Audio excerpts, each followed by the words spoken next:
Building an evidence inventory with assigned owners is the first step toward control.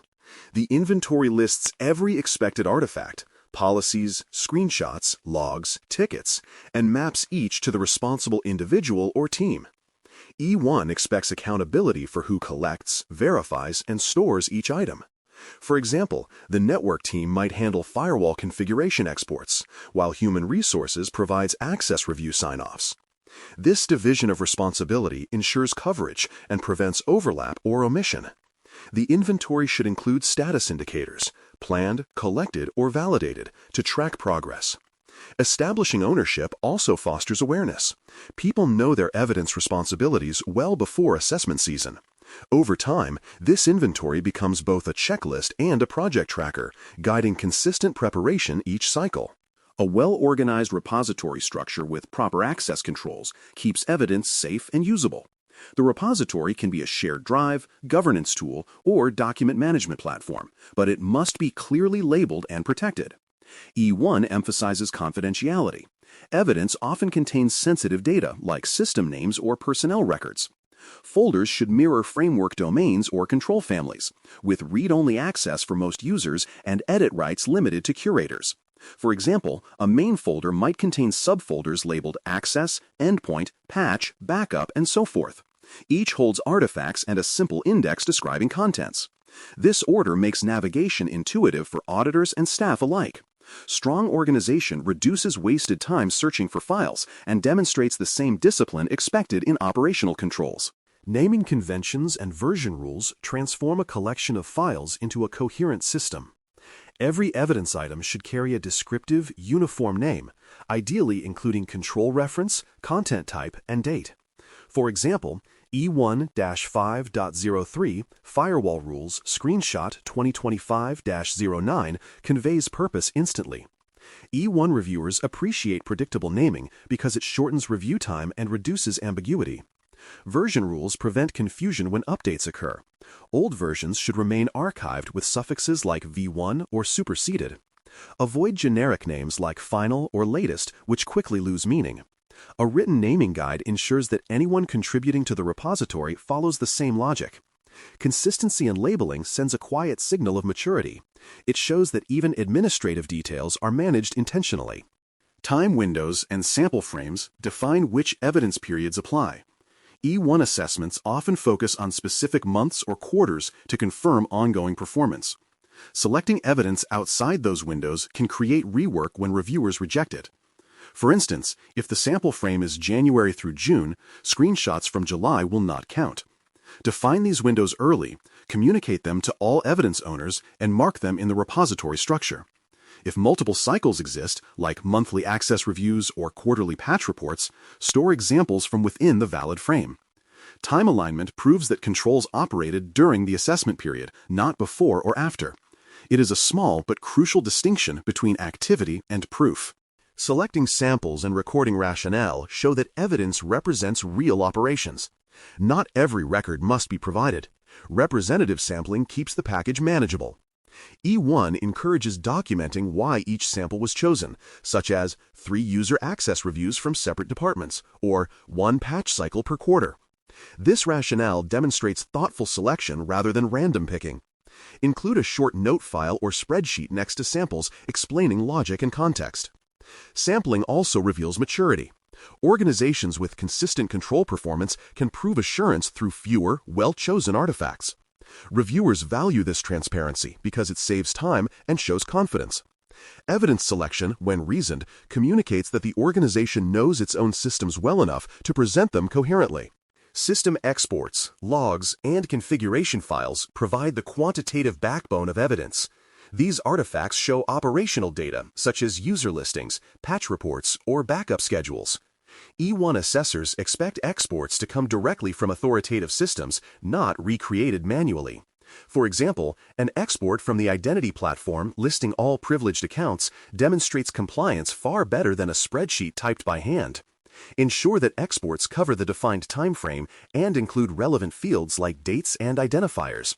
Protect sensitive content through redaction where necessary, but retain enough detail for verification.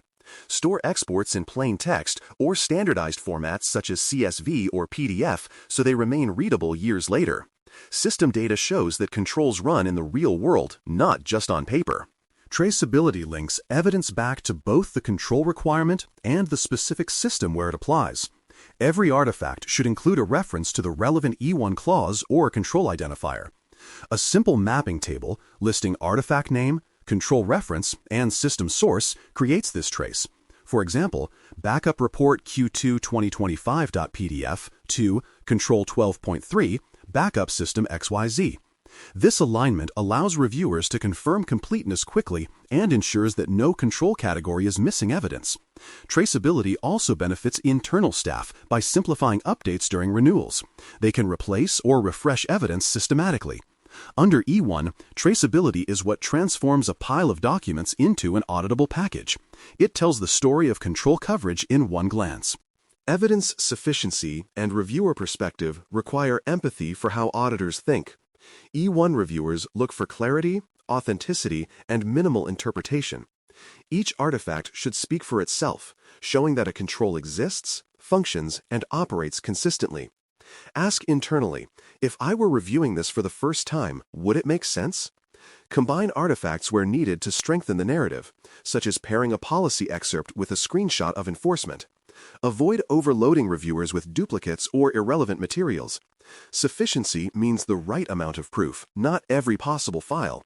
Maintaining that balance demonstrates maturity. You know your controls well enough to prove them efficiently. Internal quality checks and sign-offs act as a filter before submission.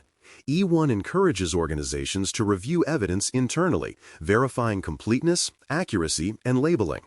Assign reviewers who were not the original collectors to catch errors or omissions. Check that timestamps align with the assessment window, screenshots are legible, and exports include context. Each evidence folder should contain a short sign-off note confirming that verification is complete. This step transforms chaos into confidence. Teams submit materials knowing they will withstand scrutiny. Internal reviews also reduce post-submission questions, saving time during formal assessment. Quality assurance in evidence handling mirrors the same rigor applied to security controls. It is governance in action. Packaging artifacts and creating cross-references compile the final deliverable. A master index or evidence register lists every file, its description, and its associated control. This register acts as the table of contents for reviewers. Include hyperlinks to each artifact within the repository or package submission. Cross-references between related items, such as linking patch reports to vulnerability scans, show interconnectedness and completeness. Compress folders carefully, preserving structure and names. A clean, indexed package gives reviewers immediate confidence that the organization values precision. In E1, presentation quality reflects operational quality. A well-assembled package mirrors well-managed controls. Submitting, tracking, and responding to queries extend assurance beyond delivery.